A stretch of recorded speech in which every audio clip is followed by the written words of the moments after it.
Okay, so here's the issue.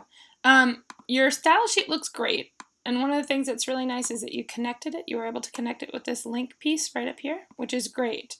You can also see that you did a great job selecting things like your A works, your A visited, all your text colors work. That's great.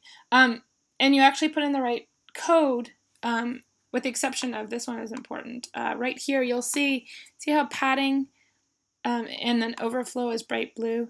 The reason is because you put a colon instead of a semicolon. So if you just change that to a semicolon, then your code looks really good in your CSS. The problem is you're selecting things that don't actually exist in your HTML. So if I go over here to my HTML, you said that there's a sidebar, right?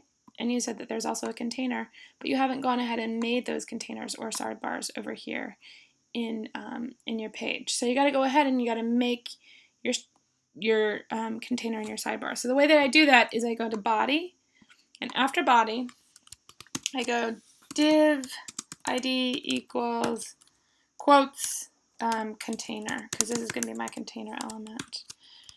So this is my opening tag, and in the opening tag I have this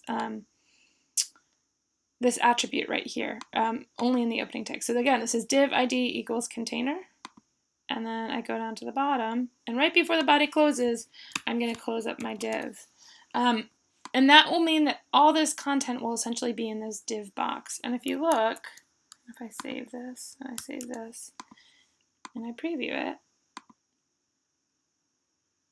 there's your color. So now you have this great color.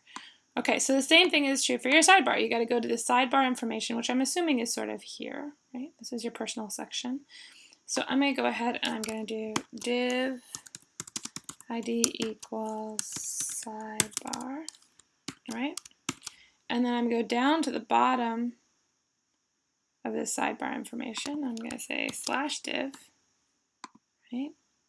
And that will mean that everything that's in between the opening and the closing tag will be a part of that box. By the way, there's a little break here that has a question mark. It should just be break, like that. Okay, so I'm going to preview it in my browser again. And now you have a sidebar that's floating on the right. Okay, so essentially all you're missing are these pieces in the HTML that tell it what goes in each box. So let me know if you have any more questions.